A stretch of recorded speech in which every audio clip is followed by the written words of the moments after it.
ದೇವನಹಳ್ಳಿಯಲ್ಲಿ Divyajyothi Abhivriddhi trust register, Divyajyothi credit cooperative society limited, Karnataka Rakshana Vedike ಮತ್ತು ಕರ್ನಾಟಕ ಸಂಘಟನೆಗಳ ಒಕ್ಕೂಟ ಇವರ ಸಹಭಾಗಿತ್ವದಲ್ಲಿ ಕನ್ನಡ ರಾಜ್ಯೋತ್ಸವವನ್ನು ಆಚರಿಸಲಾಯಿತು. ಈ ಕಾರ್ಯಕ್ರಮಕ್ಕೆ ಹಸಿರು ಸೇನೆಯ ಗೌರವಾಧ್ಯಕ್ಷರಾದ ರಾಜಣ್ಣ, ಹಸಿರು ಸೇನೆಯ ರಾಜ್ಯ ಯುವ ಅಧ್ಯಕ್ಷರು ಡಾಕ್ಟರ್ ವಿನೋದ್ ಕುಮಾರ್ ಗೌಡ್ರವರು, ಹಸಿರು ಸೇನೆ ಕಾರ್ಯದರ್ಶಿ ಶ್ರೀಮತಿ ರಾಜೇಶ್ವರಿ ಶೆಟ್ಟಿಗೆರೆ, ಕನ್ನಡ ಸಾಹಿತ್ಯ ಪರಿಷತ್ ಅಧ್ಯಕ್ಷರು ಕೃಷ್ಣಪ್ಪ ದಿವ್ಯಜ್ಯೋತಿ, ಸೊಸೈಟಿ ಅಧ್ಯಕ್ಷರಾದ ಡಾಕ್ಟರ್ ಎಂ ಚಂದ್ರಶೇಖರ್ ಇವರುಗಳ ಸಮ್ಮುಖದಲ್ಲಿ ಆಚರಿಸಲಾಯಿತು. ದಿವ್ಯಜ್ಯೋತಿ ಟ್ರಸ್ಟ್ ವತಿಯಿಂದ ವಿವಿಧ ಕ್ಷೇತ್ರಗಳಲ್ಲಿ ಸಾಧನೆ ಮಾಡಿದ 8 ಜನ ಸಾಧಕರಿಗೆ ಸನ್ಮಾನಿಸಿ ಗೌರವಿಸಲಾಯಿತು. ಈ ಸಂದರ್ಭದಲ್ಲಿ ಕನ್ನಡ ಸಾಹಿತ್ಯ ಪರಿಷತ್ ಸದಸ್ಯರು, ರೈತರು, ಹಲವಾರು ಗಣ್ಯಮಾನ್ಯರು ಹಾಜರಿದ್ದರು. ಕನ್ನಡ ರಾಜ್ಯೋತ್ಸವವನ್ನು ಅದ್ದೂರಿಯಾಗಿ ಆಚರಣೆ ಮಾಡಲಾಯಿತು. ಮತ್ತು ನಮ್ಮ ರೈತ ಭಕ್ತ ನೇಗಿಲಿಗೆ ನಮಸ್ಕರಿಸುತ್ತಾ, ಇವತ್ತು ಕರ್ನಾಟಕ ರಾಜ್ಯ ರೈತ ರಕ್ಷಣಾ ವೇದಿಕೆ ಮತ್ತು ದಿವ್ಯಜ್ಯೋತಿ ಕ್ರೆಡಿಟ್ ಕೋಆಪರೇಟಿವ್ ಸೊಸೈಟಿ ಮತ್ತು ತಿಂಗಳ ಕ್ರೆಡಿಟ್ ಕೋಆಪರೇಟಿವ್ ಸೊಸೈಟಿ ಈ ಒಂದು ವೇದಿಕೆ ಮೇಲೆ ಆಸೀನರಾಗಿರ್ತಕ್ಕಂಥ ರಾಜ್ಯ ಗೌರವಾಧ್ಯಕ್ಷರಾದ ಕೃಷ್ಣ ಹಾಗೂ ಕನ್ನಡ ಸಾಹಿತ್ಯ ಪರಿಷತ್ತಿನ ಜಿಲ್ಲಾಧ್ಯಕ್ಷರಾದ ಕೃಷ್ಣಣ್ಣವರೇ ಹಾಗೂ ಕಲಾವಿದರ ಸಂಘದ ರತ್ನಹಳ್ಳಿ ಕೆಂಪಣ್ಣವರೇ ಹಾಗೂ ನಮ್ಮ ಪ್ರೊಫೆಸರ್ ಮೇಷ್ಟ್ರು ಹಾಗೆ ನಮ್ಮ ಸ್ನೇಹಿತರು ಹಾಗೂ ಕನ್ನಡ ಸಾಹಿತ್ಯ ಪರಿಷತ್ತಿನ ಕೋಶಾಧ್ಯಕ್ಷರು ಹಾಗೂ ನಮ್ಮ ರಕ್ಷಣಾ ವೇದಿಕೆಯ ಜಿಲ್ಲಾ ಅಧ್ಯಕ್ಷರು ಹಾಗೂ ನಮ್ಮ ರೈತ ಸಂಘದ ಪೋಷಕರು ಹಾಗೆ ನಮ್ಮ ರಾಜ್ಯದ ಗೌರವಾಧ್ಯಕ್ಷರು ರಾಜಣ್ಣವರು, ಆಮೇಲೆ ನಮ್ಮ ರಕ್ಷಣಾ ವೇದಿಕೆ ಚಂದ್ರಣ್ಣವರು ಗೌರವಾಧ್ಯಕ್ಷರು ಕರ್ನಾಟಕ ಗೌರವಾಧ್ಯಕ್ಷರು. ಈ ಒಂದು ವೇದಿಕೆ ಸುಮಾರು ಬಾರಿ ಹೇಳಿದ್ದೀನಿ ಅಂತ ಕಾಣುತ್ತೆ. ಈ ಒಂದು ನಮ್ಮ ರೈತರು ಬಂದಿರೋರ್ಗೂ ಸ್ವಲ್ಪ ಪರಿಚಯ ಆಗಿದೆ. ಈ ಒಂದು ವೇದಿಕೆ ಶುರುವಾಗಿದ್ದೇ ನಮ್ಮ ಹೋರಾಟದಿಂದ, ರೈತರ ಪರ ಹೋರಾಟಕ್ಕೆ ನಿಂತಾಗೆ ನಮ್ಮ ಚಂದ್ರಣ್ಣವ್ರನ್ನ ನಾವು ಭೇಟಿಯಾಗಿದ್ದು, ಈ ಒಂದು ಜೊತೆ ಸೇರ್ಕೊಂಡು ದಿವ್ಯಜ್ಯೋತಿ ಸೊಸೈಟಿ ಟ್ರಸ್ಟ್ ಅಂತ ಮಾಡ್ಕೊಂಡು ನಾವು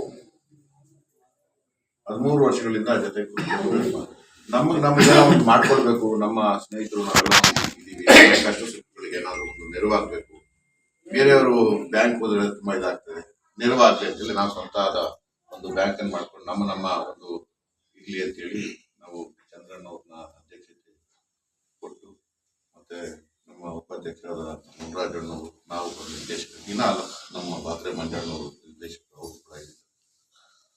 ಹೀಗಾಗಿ ಆಗ ಶುರುವಾಗಿರ್ತಕ್ಕಂಥದ್ದು ಬಾರಿ ತುಂಬಾ ಚೆನ್ನಾಗಿ ನಡ್ಕೊಂಡ್ಬಂದು ಒಳ್ಳೆ ವಹಿವಾಟುಗಳನ್ನು ನಡೀತೇವೆ ಚೆನ್ನಾಗಿ. ಇವತ್ತು ನಮ್ಮ ಡಾಕ್ಟರ್ ಬಾಬಾ ಸಾಹೇಬ್ ಅಂಬೇಡ್ಕರ್ ಅವರು ಸಂವಿಧಾನ ತಂದ್ಕೊಟ್ಟ ಶಾಸಕಾಂಗ,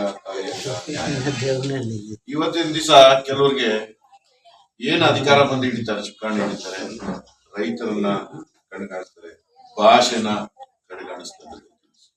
ಡಾಕ್ಟರ್ ಸರೋಜಿನಿ ದೇವಿ ಮಹಿಷಿ ವರದಿ ಜಾರಿಯಾಗಬೇಕಂತೇಳಿ ನಾವು ಚಂದ್ರಣ್ಣವರು, ನಮ್ಮ ರಕ್ಷಣಾ ವೇದಿಕೆ ಅಧ್ಯಕ್ಷರು ಸೇರಿ ಸಾಕಷ್ಟು ಇದಕ್ಕೆ ಪ್ರತಿಭಟನೆಯನ್ನ ಬೆಂಗಳೂರಿನಲ್ಲಿ ಪಾದಯಾತ್ರೆ, ಧರಣಿಗಳು ಎಲ್ಲವನ್ನು ಆ ಸಮಯದಲ್ಲಿ ಮಾಡಿ ಇವತ್ತು ಕೂಡ ಡಾಕ್ಟರ್ ಸರೋಜಿನಿ ದೇವಿ ಮಹಿಷಿ ವರದಿ ಜಾರಿನೇ ಆಗ್ತಿದೆ.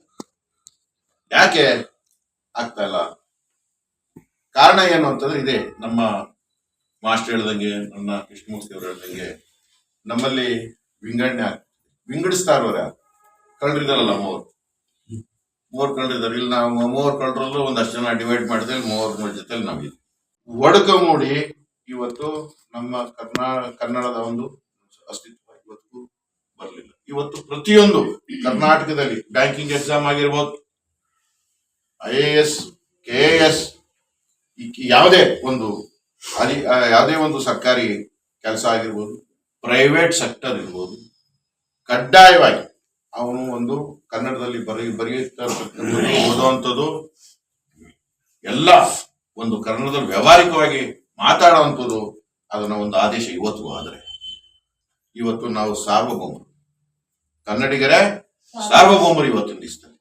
ಅದನ್ನ ಮಾಡಕ್ಕೆ ನಾವೆಲ್ಲ ಏನಾಗಬೇಕಂದ್ರೆ ಒಗ್ಗಟ್ಟಾಗಬೇಕು, ಜಾತಿಗಳನ್ನ ಬಿಡಬೇಕಾಗ್ತದೆ, ಪಂಗಡಗಳನ್ನ ಬಿಡಬೇಕಾಗ್ತದೆ. ಇವತ್ತು ಹೇಳ್ತಕ್ಕಂಥದ್ದು ನಾವು ಎಲ್ಲ ಶಾಲೆ ಹಾಕೊಂಡು, ಇವತ್ತು ಕೆಂಪು ಶಾಲೆ ಹಾಕೊಂಡಿದ್ದೀವಿ, ಹಸಿರು ಶಾಲೆ ಹಾಕೊಂಡಿದ್ದೀವಿ. ಭೇದ ಭಾವ ಏನಾದ್ರು ಇದೆಯಾ? ನಾವೆಲ್ಲ ಬಂದಿರೋದೇನಿದೆ, ನಾವೆಲ್ಲ ಒಂದು ಅಣ್ಣ ತಮ್ಮಂದ್ರು ಒಗ್ಗಟ್ಟಾಗಿ ಇದೇ ಒಂದು ಮನಸ್ಸಿನಲ್ಲಿ ಉಳಿಸ್ಕೋಬೇಕು. ಒಂದು ಹೋರಾಟ, ಒಂದು ಅನ್ಯಾಯ ಆಗ್ತಾ ಇದೆ ಅಂತಂದಾಗ ಅದನ್ನ ವಿರುದ್ಧ ಹೋರಾಟ. ಒಂದು ಯಾರೋ ಒಬ್ಬ ರಾಜಕೀಯ ವ್ಯಕ್ತಿ ಒಳ್ಳೇದ್ ಮಾಡಿದ್ರೆ ಜೈಕಾರ ಹಾಕೋಣ, ಅದೇ ಒಬ್ಬ ರಾಜಕೀಯ ವ್ಯಕ್ತಿ ಅನ್ಯಾಯ ಮಾಡಿದ್ರೆ ಧಿಕ್ಕಾರ ಹಾಕೋಣ. ಆ ನಿಟ್ಟಿನಲ್ಲಿ ನಾವು ಇರ್ಬೇಕು ಅಂತೇಳಿ, ನಾವೆಲ್ಲ ಒಗ್ಗಟ್ಟಾಗಿರ್ಬೇಕು ಅಂತೇಳಿ. ಇವತ್ತು ಒಬ್ಬ ಹೋರಾಟಗಾರನ ಗುರುತಿಸ್ತಕ್ಕಂಥದ್ದು, ಅವ್ರನ್ನ ಮಾಡ್ತಕ್ಕಂಥದ್ದು, ಅವನಿಗೆ ಪ್ರೋತ್ಸಾಹ ಕೊಡ್ತಕ್ಕಂಥದ್ದು, ಅವನಿಗೊಂದು ಸನ್ಮಾನ ಮಾಡ್ತಕ್ಕಂಥದ್ದು ಯಾರು ಮಾಡ್ತಾರೆ? ಇವತ್ತು ಯಾರು ಸರ್ಕಾರ ಮಾಡ್ತಿಲ್ಲ. ಒಂದು ನಾವು ಹುಟ್ಟಿದಂತ ಗ್ರಾಮದಲ್ಲೂ ಕೂಡ ಯಾರು ಮಾಡ್ತಾ ಇಲ್ಲ, ನಾವು ಸ್ನೇಹಿತರು ಕೂಡ ಯಾರು ಮಾಡ್ತಾರೆ. ಇವತ್ತು ಒಬ್ಬ ಹೋರಾಟಗಾರನೇ ಇವತ್ತು ಹೋರಾಟಗಾರನನ್ನ ಗುರುಸ್ತಕ್ಕಂಥದ್ದು. ನಾಳೆ ಮಣ್ಣಿಗೆ ಹೋಗ್ತೀರಿ, ತಾಯಿ ಮಡಿಲಿಗೆ ಹೋಗ್ತೀರಿ, ನಡುವೆ ಬದುಕಿರ್ತಿರಲ್ಲ, ಬದುಕಿರೋ ಒಂದು ಏನ್ ಅವಧಿ ಇದೆ, ಒಂದು ಒಳ್ಳೆ ಕೆಲಸ ಮಾಡಿ ಕೀರ್ತಿ ಬರ್ತಕ್ಕಂಥ ಒಂದು ವ್ಯಕ್ತಿಯಾಗಿ ಅಂತೇಳಿ ಸಂದರ್ಭದಲ್ಲಿ ಹೇಳ್ತಾರೆ. ಹೇಳೋದು ನಿಮ್ಮಲ್ಲಿ ನಾನು ಏನೇನು ಹೇಳಷ್ಟು ದೊಡ್ಡವಳಲ್ಲ, ಆದ್ರೆ ಕನ್ನಡಾಭಿಮಾನ ತುಂಬಾ ಇದೆ. ಕನ್ನಡದ ಆಶೀರ್ವಾದ ನಮ್ಮೆಲ್ಲರಿಗೂ. ನೀವು ಹೇಳಿದಂತ ಮಾರ್ಗದರ್ಶನದಲ್ಲಿ ಎಲ್ಲರೂ ಪ್ರತಿಯೊಬ್ಬರು ನಡೆದ್ರೆ ನಮ್ಮ ಕನ್ನಡಕ್ಕೆ ಯಾವತ್ತೂ ಹಿಂದುಳಿಯೋದನ್ನೆಲ್ಲ ಕರ್ನಾಟಕದಲ್ಲಿ ಕನ್ನಡಿಗನೇ ಸಾರ್ವಭೌಮತ್ವ ಅನ್ನೋದು ಎರಡು ಮಾತಿಲ್ಲ ಸರ್. ಅದನ್ನ ನಾವು ಎಲ್ಲರೂ ಮನಸ್ಸಲ್ಲಿ ಅಳವಡಿಸ್ಕೊಂಡು ಪ್ರತಿಯೊಬ್ಬರು ನೀವು ಹೇಳೋ ನಿಟ್ಟಲ್ಲಿ ನಡೆದಿದ್ದೆ ಆದ್ರೆ ಯಾವತ್ತು ಕನ್ನಡ ತನಕ್ಕೆ ಏನು ಕುಂದು ಉಂಟಾಗೋದಿಲ್ಲ ಅಂತ ಹೇಳಕ್ಕೆ ಇಷ್ಟಪಡ್ತೀನಿ sir.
D K Shivakumar programme ಮೇಲೆ